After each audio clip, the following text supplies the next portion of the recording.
Dio ha tanto amato il mondo da dare il Figlio unigenito. Qui c'è il cuore del Vangelo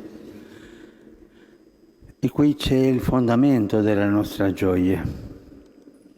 Il contenuto del Vangelo infatti non è una idea o una dottrina. God so loved the world that he gave his only begotten Son. È Gesù, il Figlio che il Padre ci ha donato perché noi avessimo la vita. Gesù è il fondamento della nostra gioia. Non è una bella teoria su come essere felici, ma è sperimentare di essere accompagnati e amati nel cammino della vita. Ha tanto amato il mondo da dare il suo Figlio. Soffermiamoci, fratelli e sorelle, un momento su questi due aspetti. Ha tanto amato e ha dato. Prima di tutto, Dio ha tanto amato. Queste parole che Gesù rivolge a Nicodemo, un anziano giudeo che voleva conoscere il Maestro, ci aiutano a scorgere il vero volto di Dio. Egli da sempre ci ha guardati con amore e per amore è venuto in mezzo a noi nella carne del Figlio suo.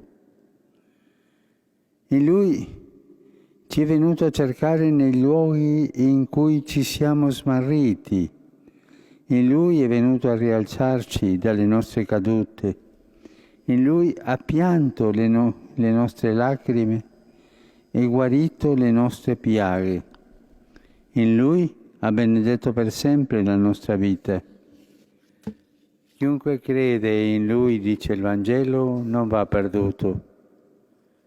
In Gesù Dio ha pronunciato la parola definitiva sulla nostra vita.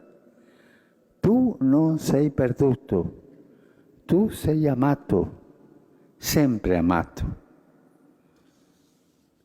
Se l'ascolto del Vangelo e la pratica della nostra fede non ci allargano il cuore per farci cogliere la grandezza di questo amore e magari scivoliamo in una religiosità seriosa, triste, chiusa, allora è segno che dobbiamo fermarci un po' e ascoltare di nuovo l'annunzio della buona notizia.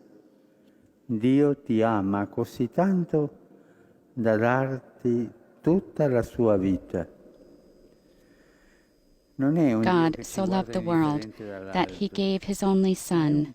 This is the heart un padre innamorato che si coinvolge nella nostra storia. of the gospel. This is the source of our joy. The message of the gospel is not an idea or a doctrine. It is Jesus himself, the Son of the Father, has given us so that we might have life. The source of our life is not an elegant theory, but how to find happiness, but the actual experience of being accompanied and loved throughout the journey of life. God so loved the world that he gave his only begotten Son. Let us dwell on these two thoughts for a minute. God so loved and God gave. First of all, God so loved. Jesus' words to Nicodemus, a Jewish elder who wanted to know the Master, help us to see the true face of God. He has always looked at us with love and for the sake of love. He came among us in the flesh of his Son. In Jesus, he went in search of us when we were lost. In Jesus, he came to raise us up when we fell. In Jesus, he wept with us and healed our wounds. In Jesus, he blessed our life forever. The gospel tells us that whoever believes in him will not perish. In Jesus, God spoke the definitive word about our life. You are not lost. You are loved, loved forever. If hearing the gospel and practicing our faith don't enlarge our hearts and make us grasp the immensity of God's love, maybe because we prefer a glum, sorrowful, and self-absorbed religiosity, then this is a sign that we need to stop and listen again to the preaching of the good news. God loves you so much that he gave you his entire life. He is not a God who looks down upon us from on high, but a loving Father who becomes part of our history. He is not a God who takes pleasure in the death of sinners, but a Father concerned that no one should be lost. He is not a God who condemns, but a Father who saves us with the comforting embrace of his love. We now come to the second aspect. God gave his Son. Precisely because he loves us so much, God gives himself. He offers us his life. Those who love always come out of themselves. Love always offers itself, gives itself, expends itself. This is the power of love. It shatters the shell of our selfishness, breaks out of our carefully constructed security zones, tears down walls and overcomes fears, so as to give freely of itself. That is how lovers are. They prefer to risk self-giving over self-preservation. And that is why God comes to us, because he loved us. His love is so great that we cannot fail to give himself to us. When the people were attacked by poisonous serpents in the desert, God told Moses to make the bronze serpent. In Jesus, however, exalted on the cross, he himself came to heal us of the venom of death. He became sin to save us from sin.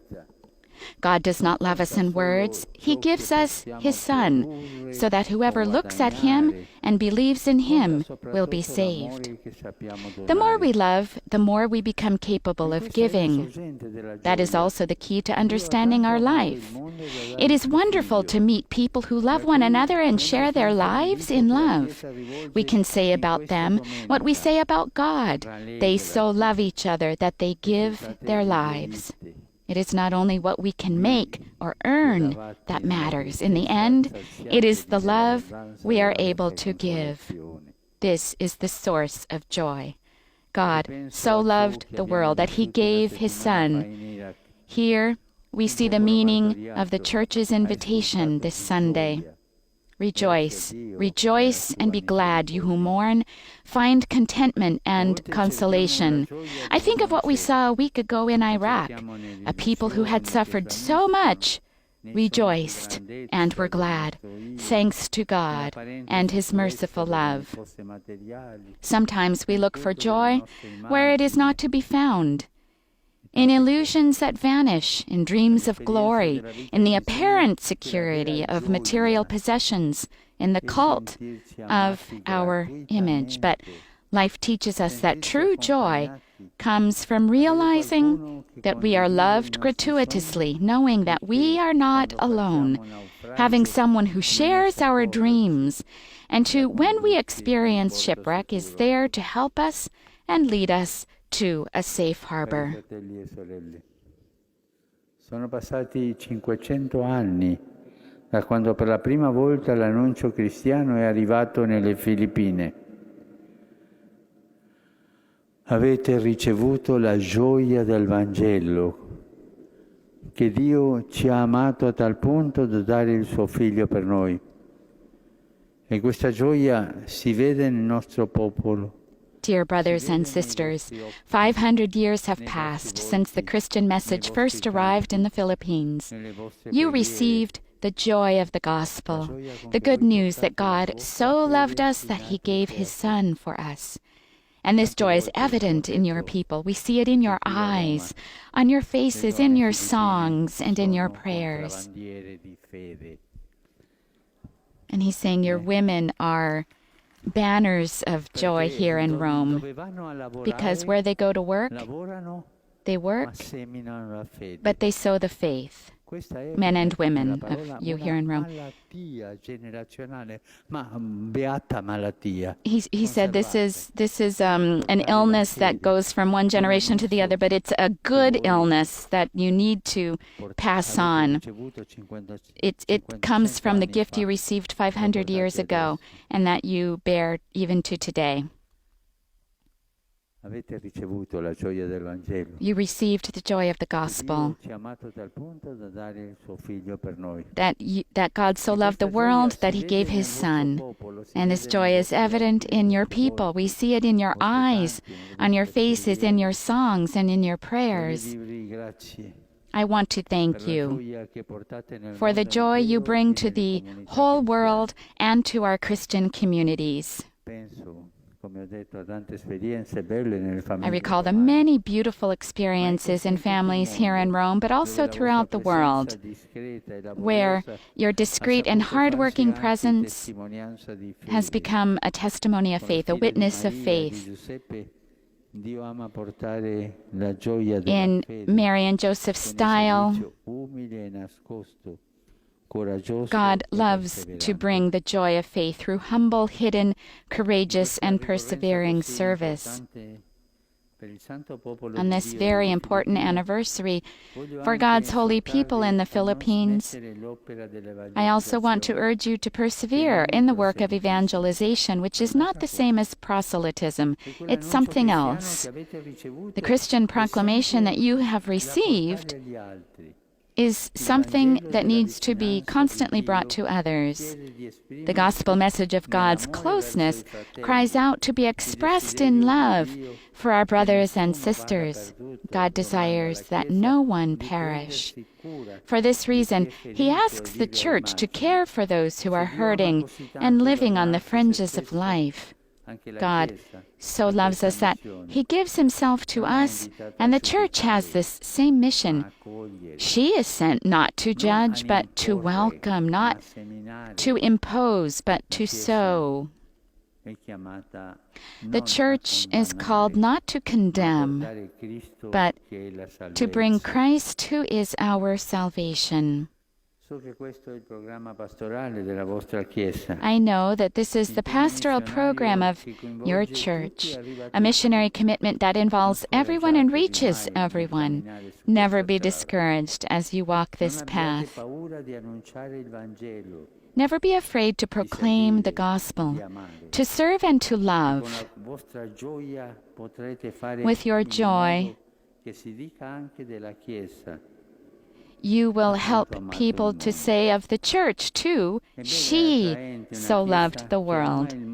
How beautiful and attractive is a church that loves the world without judging, and a church that gives herself to the world. Dear brothers and sisters, I hope that it will be like this in the Philippines and in every part of the earth.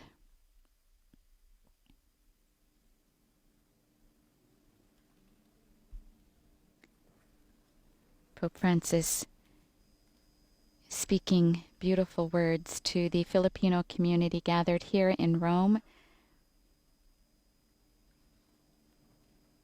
to celebrate the 500th anniversary of the arrival of Christianity in the Philippines, a celebration which will officially begin on Easter Sunday in the Philippines and will continue through next year.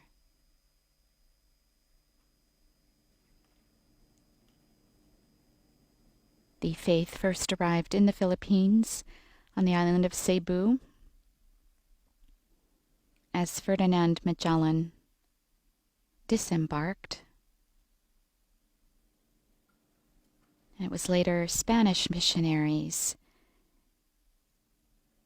who carried out the evangelization of this people to the point where Christianity has firmly taken root,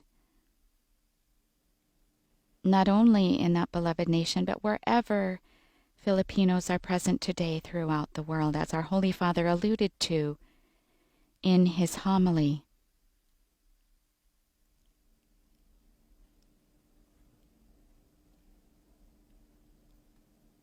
A beautiful gift that the Filipino people bring with them.